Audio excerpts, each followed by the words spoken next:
जय हिंद दोस्तों, ये लेक्चर 3 है the demographic structure of Indian society chapter का। आप एक बार कंटेंट खोल लें, मतलब जो मैंने लिखवाया था उसमें पॉइंट 3 देखें तो इंडिकेटर्स हैं। पहला पॉइंट था अबाउट डेमोग्राफी, हम लोगों ने कवर कर चुका है। दूसरा पॉइंट थ्योरीज, 2 थ्योरीज पढ़ी। इंडिकेटर्स क्या है बात करते हैं। जैसे कि अब जब डेमोक्रेसी चैप्टर पढ़ते हैं तो डेमोक्रेसी में आप क्या क्या चीज़ पढ़ते हैं, और कॉन्स्टिट्यूशन के बारे में, इलेक्शन के बारे में, राइट्स के बारे में, फंडामेंटल ड्यूटीज़ के बारे में, रिप्रेजेंटेशन के बारे में, लीडर्स के बारे में। ये सब क्या है, डेमोक्रेसी को रिप्रेजेंट करते हैं, डेमोक्रेसी के इंडिकेटर्स हैं। इससे आप डेमोक्रेसी को अच्छी तरह से जान सकते हैं। वैसे ही जब डेमोक्रेसी को अच्छी तरह से जान सकते हैं, माफ़ कीजिएगा, वैसे जब बात आती है डेमोग्राफी की, पॉपुलेशन की, तो उसके भी कुछ इंडिकेटर हैं जिससे आप डेमोग्राफी को, पॉपुलेशन को अच्छी तरह जान सकते हैं। ये समझे कि इसकी कुछ की टर्म्स होती है ना, वैसे ये पूरा शॉर्ट नोट्स है, आप समझिए। इससे इंडिकेटर से इससे बाहर नहीं आएगा आपके एग्ज़ाम में। साथ ही ये बहुत ही इम्पॉर्टेंट है, 1 मार्क्स या 2 मार्क्स, 1 मार्क्स या 2 मार्क्स में क्वेश्चन बहुत ज़्यादा बनते हैं और आते ही आते हैं। तो चलिए देखते हैं, कुछ चीज़ें बस जान लें। जहाँ भी रेट आएगा, जैसे बर्थ रेट, तो आप ये हमेशा ध्यान रखें, उसको ना कंपेयर किया जाएगा 1000 से। जहाँ पे रेट आएगा 1000 आएगा ही आएगा। आप ये याद कर लेते हम, पर 1000 कंपैरिजन के लिए इजी होता है। जैसे कि आप किसी चीज़ को कंपेयर कर रहे हो तो खुद से तो करेंगे, ताकि आप बता सकें अच्छा इतने में इतना अच्छा है, इतने में इतना सही है। जैसे कैसे आपको स्कोर मिलता है 5 में 10, 9 में 10, वैसे ही रेट का मतलब समझ गए। एक और है वो क्रूड जहाँ भी आएगा उसका मतलब होता है रफली इतना है। रफली हम मानना, रफली निकालने की कोशिश करते हैं, जानने की कोशिश करते हैं किस चीज़ को, टोटल पूरा। तो ये 2 चीज़ आप जान के रखें, ऐसा क्या होगा, ईजी होगा। तो चलिए ईजी जल्दी इसे पढ़ लेते हैं इंडिकेटर्स को। पहला, एक सेकेंड दोस्तों, पहला क्या है, बर्थ रेट। जैसे कि मैंने बताया, अच्छा 1000 तो आएगा, क्या हम इसमें देखना चाहेंगे, बर्थ रेट है तो भाई बर्थ को ही देखेंगे। तो इसका डेफिनेशन क्या हो जाएगा, नंबर ऑफ लाइव बर्थ्स। बिल्कुल सही है, बर्थ रेट है तो बर्थ को देखें। नंबर ऑफ लाइव बर्थ्स कितने में, आखिर बर्थ हुआ, मान लीजिए 500 हुआ, पर 1000 ऑफ द पॉपुलेशन। सही बात है, 1000 एक क्या लिया गया है, जैसे कि मैंने बताया रेट आएगा तो 1000 आ जाएगा। जैसे 1000 एक जगह है, मान लीजिए वहाँ 1000 पॉपुलेशन है, तो उसमें तुरंत जो है लाइव बर्थ कितने हैं, तो हो जाएगा बर्थ रेट। लेकिन अब जैसे कि 1000 पॉपुलेशन में बताया, ये पॉपुलेशन कहीं तो होगा, कोई एरिया में होगा, इसलिए in a particular area in a specific time. ये वर्ड क्यों ऐड किया गया, ये जो डिफिनेशन उसको जेनरिक नहीं रह के स्पेसिफिक बना देता है, जो कि बहुत ज़रूरी है। क्योंकि मान लीजिए हम लोगों ने, ये तो समझ में आ गया आपको 1000 क्यों आए, लेकिन 1000 बहुत जगह होंगे ना। आप जहाँ रहते हैं वहाँ भी, मैं जहाँ रहता हूँ वहाँ भी, इसलिए इन पर्टिकुलर एरिया, ठीक है, पर्टिकुलर एरिया और स्पेसिफिक टाइम में, ताकि बहुत क्लियरली हम लोग बर्थ रेट डिफाइन कर सकें। अगर आपको ये समझ में आ गया, आपको सारे डिफिनेशन समझ में आ जाएगा। तो बर्थ रेट क्या है, नंबर ऑफ लाइव बर्थ पर 1000 ऑफ द पॉपुलेशन, समझ में आ गया, in a particular area during a specific time और स्पेस, ये ऐड किया गया ताकि और अच्छे से डिफाइन कर सकें। ये ए के मतलब ऑल्सो नोन, ए के ये लिख लें आप, ऑल्सो नोन है इसको। और बर्थ रेट को क्या किसी और नाम से जाना जाता है, यस, नेटलिटी क्या है, ये नेटल वर्ड से आया है, जो कि लैटिन वर्ड है। अच्छा, आप देखा होगा नेटलिटी का मतलब ये भी होता है आप कहाँ के रहने वाले हो, ये ऐसा मतलब आप जन्म कहाँ हुआ है, तो इसे अच्छा नेटलिटी से भी जाना जाता है। अब एक और चीज़ है, वह crude birth rate. Crude birth rate का मतलब क्या हुआ, क्रूड मैंने आपको पहला बताया, रफली हम टोटल निकालने की कोशिश करते हैं।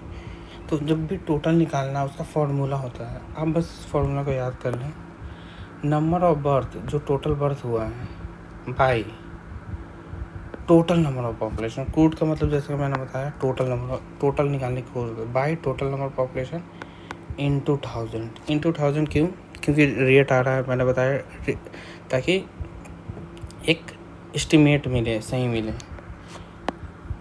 आप इसको कैसे याद रखेंगे क्रूड बर्थ रेट को? नंबर ऑफ बर्थ, ये तो हमेशा कम होगा टोटल पॉपुलेशन से। अच्छा, मतलब कम वाला डिवाइडेड बाय ज़्यादा वाला इंटू 1000, कम वाला डिवाइडेड बाय ज़्यादा वाला इंटू 1000। क्रूड क्या निकालने की कोशिश कर रहे हैं? टोटल रफ क्या निकाल, बर्थ रेट, यानी number of birth bye total number of population into 1000। चलिए, डेथ रेट बिल्कुल सेम चला जाएगा, नंबर ऑफ डेथ पर 1000 पॉपुलेशन। यहाँ 1 2 लिखा गया है, यानी मतलब यहाँ टाइम है, यहाँ स्पेस है। In a particular area in a specific time, crude death rate number of death by total number of population into 1000। ये समझ में आ गया। अब रेट ऑफ नेचुरल इंक्रीज या ग्रोथ रेट, जैसे कि आपने ट्रांजिशन मैंने बताया था, ट्रांजिशन मतलब क्या, चेंज। तो जब भी रेट के बारे में बात आएगा और ग्रोथ रेट के बारे में आएगा तो birth rate minus death rate हो जाएगा, birth rate minus death rate. अब इसमें बहुत सारे केसेस बनते हैं, मान लीजिए बर्थ रेट और डेथ रेट 0 हो जाए, मतलब क्या हो गया, जितना बर्थ रेट है उतना डेथ रेट है, तभी तो मान लीजिए बर्थ रेट 5 है और डेथ रेट 5 है, तो क्या हो गया 0। इसका मतलब क्या हुआ, ये रिप्लेसमेंट लेवल को बताता है कि जितना लोग जन्म दिए उतने लोग मर गए।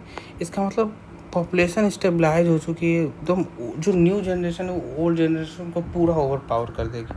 न्यू जनरेशन ओल्ड जनरेशन किसके द्वारा पूरा चेंज कर दिया जाएगा? न्यू जनरेशन के द्वारा। 0 का मतलब, अब मान लीजिए 2 केस और है, डेथ रेट ज़्यादा है, बर्थ रेट कम है। जब डेथ रेट ज़्यादा है इसका मतलब निगेटिव ग्रोथ रेट है, निगेटिव। अच्छा, मतलब इसका क्या हुआ, इसको ऐसा देखिए, डेथ रेट ज़्यादा है, बर्थ रेट कम है, मतलब बर्थ रेट कम है, मतलब लोग जन्म कम ले रहे हैं। इसका मतलब फर्टिलिटी रेट कम है, यहाँ से ये एक्सप्लेन किया गया, फर्टिलिटी रेट की कम है, यानी बिलो रिप्लेसमेंट लेवल। अगर मान लीजिए डेथ रेट और बर्थ रेट बराबर होता है तो फिर तो वो हो जाता है 0 हो जाता है, रिप्लेसमेंट लेवल हो जाता है कि जितना लोग जन्म ले रहे हो वो टोटल पहले वाले मरने वाले को रिप्लेस कर दे रहे हैं। इसमें रिप्लेस नहीं कर पा रहे हैं क्योंकि बर्थ रेट क्या है, कम है। अच्छा, एग्जांपल जापान, यहाँ फर्टिलिटी रेट बहुत कम है, इसलिए बूढ़े लोग थोड़ा ज़्यादा मतलब देने को मिलते हैं। तीसरा, बर्थ रेट ज़्यादा है, डेथ रेट कम है। देखिए दोस्तों, यहाँ बर्थ रेट और डेथ रेट से लेके एक तरह से गेम चल रहा है कि कौन ज़्यादा कौन कम, ये दोनों बराबर हो सकते हैं, ये ज़्यादा हो सकता है, ये कम हो सकता है, ये कम हो सकता है, ये ज़्यादा हो सकता है। इसी को लेके केस बनाया गया है। इजी, आप 1-2 बार बस रीड करें, 1-2 बार या वीडियो और देखें, बहुत क्लियर हो जाएगा। तीसरा, बर्थ रेट ज़्यादा है, डेथ रेट कम है। इंडिया, बर्थ रेट क्या है, बहुत ज़्यादा है, डेथ रेट क्या है, कम है। इसी फेज़ को डेमोग्राफिक ट्रांजिशन फेज़ कहा जाता है।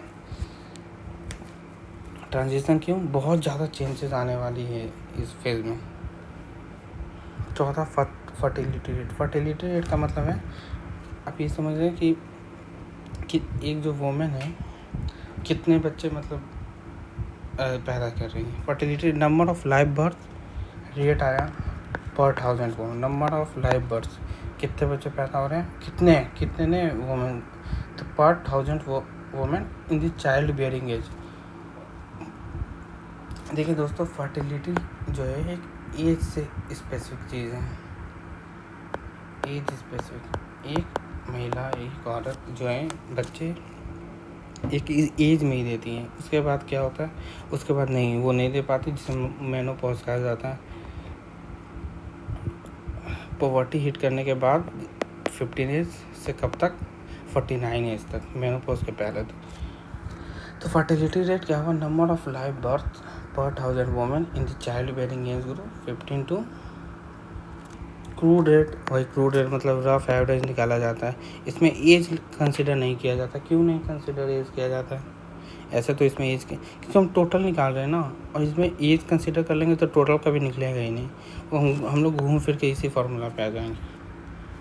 Total fertility rate, total fertility का total number of live birth that a hypothetical imaginary women would have if she attain reproductive age. अब मान लीजिए सारी औरतों का जोड़ लिया कि वो रिप्रोडक्टिव एज अटेन कर ली हैं, तो कितना बर्थ दे सकती हैं, उसे टोटल फर्टिलिटी रेट। ये क्यों नापा जाता है? ताकि पता चल सके, अच्छा अगर जो हमारी देश में महिलाएं हैं वो अल्टीमेटली कितना बच्चा हमारे पॉपुलेशन में ऐड कर सकती हैं लाइफ भर, जिससे इकोनॉमिक ग्रोथ, प्लानिंग ये सब किया जा सके।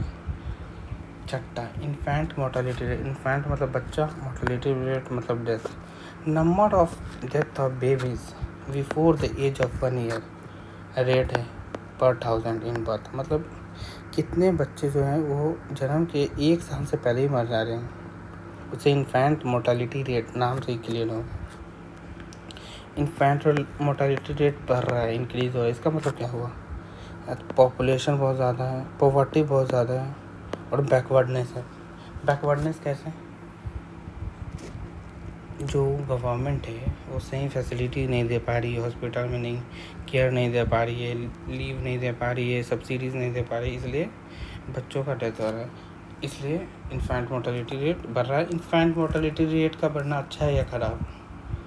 बिल्कुल ख़राब। मैटर्निटी मोर्टेलिटी रेट, मैटर्निटी से मतलब है मदर वुमेन से रिलेटेड, और मोर्टेलिटी मतलब death, the number of women who died during child bearing process पर 1000 बर्थ। ये भी बढ़ना अच्छा नहीं सोसाइटी के लिए, बताता है कि हमारे जो हॉस्पिटल है वो अच्छे से इक्विप नहीं है, सरकार अच्छी फैसिलिटी नहीं दे रही है जो कि देना चाहिए। लाइफ एक्सपेक्टेंसी, ये आप जानते होंगे, ये आप कितने साल एक सोसाइटी के लोग, एक कंट्री के लोग जी पाते हैं वो एस्टिमेटेड करते हैं। जैसे कि जापान का बहुत ज़्यादा है, वहाँ लाइफस्टाइल अच्छी है, पॉल्यूशन नहीं है, एयर साफ़ है, ड्रिंकिंग वाटर सेफ है, प्योर है, तो estimated number of year that an average person is expected to serve.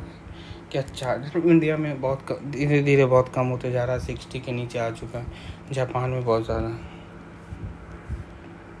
9 sex ratio, अच्छा जैसे कि सेक्स रेशियो वर्ड आता है, आप ये तो आता होगा मेल फीमेल आपके दिमाग में, तो अच्छा सेक्स रेशियो से यही है, मेल और फीमेल के बीच में सेक्स रेशियो का कंपैरिजन है, जहाँ पे फीमेल को ज़्यादा देखा जाता है। कि अच्छा क्यों देखा जाता है, कि पहले क्यों देखा जाता है, जैसे आप डिफिनेशन जानेंगे, क्योंकि इनका देखा जा रहा है कि पॉपुलेशन कम है एज़ कम्पेयर टू मेल, इसलिए आप डिफिनेशन देखें, नंबर ऑफ फीमेल पर 1000 मेल, कि जैसे कि 1000 लड़कों का यहाँ पे ग्रुप है, बॉयज़ मान लीजिए 1000 है, तो इसके कंपैरिजन में ये मान लीजिए किसी एक स्पेसिफिक एरिया और टाइम पे हुआ है, तो इसके कंपैरिजन में कितना गर्ल्स है वो कम है। एक्चुअली ये कंसर्न एक्चुअली होना तो इक्वल चाहिए था, लेकिन ये कम है, तो इसको कंपैरिजन करने के लिए सेक्स रेशियो इंडिकेटर है।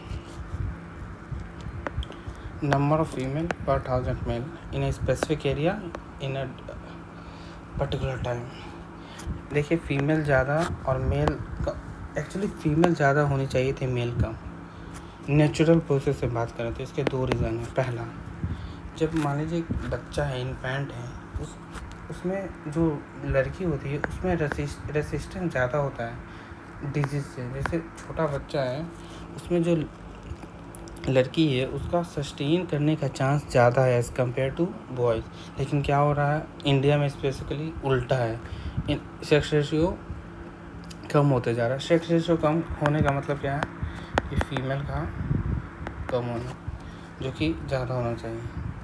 दूसरा, फीमेल क्यों कहा जाता है कि एक्चुअली नेचुरल प्रोसेसेस के साथ जाएगा तो ज़्यादा होनी चाहिए मेल से। एंड ऑफ लाइफ साइकिल अगर देखा जाए तो जो वुमेन होती हैं, औरतें होती हैं, वो आउटलिव कर देती हैं मेन को। मतलब आप ऐसा देखते होंगे कि जो बूढ़े जो ग्रैंड फादर और ग्रैंड मदर होते हैं उसमें औरतें ज़्यादा होती हैं एक्चुअली, मोर ओल्ड वुमेन होती हैं as compare to more old men. But ये क्या हो रहा है कि डिक्लाइन करते जा रहा है सेक्स रेशियो। एक्चुअली होना चाहिए था, अगर नेचुरल प्रोसेस के साथ जाए तो फीमेल ज़्यादा होना चाहिए था, पर ऐसा हो नहीं रहा है। तो ये क्या है, नेचुरल नहीं है। तो ये डिक्लाइन होने का वजह क्या है? पहला, सन प्रेफरेंस, लोगों को पता नहीं मेल के साथ क्या है ऐसा कनेक्शन है, चाहते हैं वो, उसका रीज़न भी है। एक तो डाउरी वगैरह को लेके कि अच्छा बड़े होंगे शादी होने पे दहेज मिलेगा। दूसरा, नेगलेक्ट ऑफ गर्ल बेबीज़, जो गर्ल बेबीज़ हैं उनको थोड़ा बर्डन के रूप में देखा जाता है।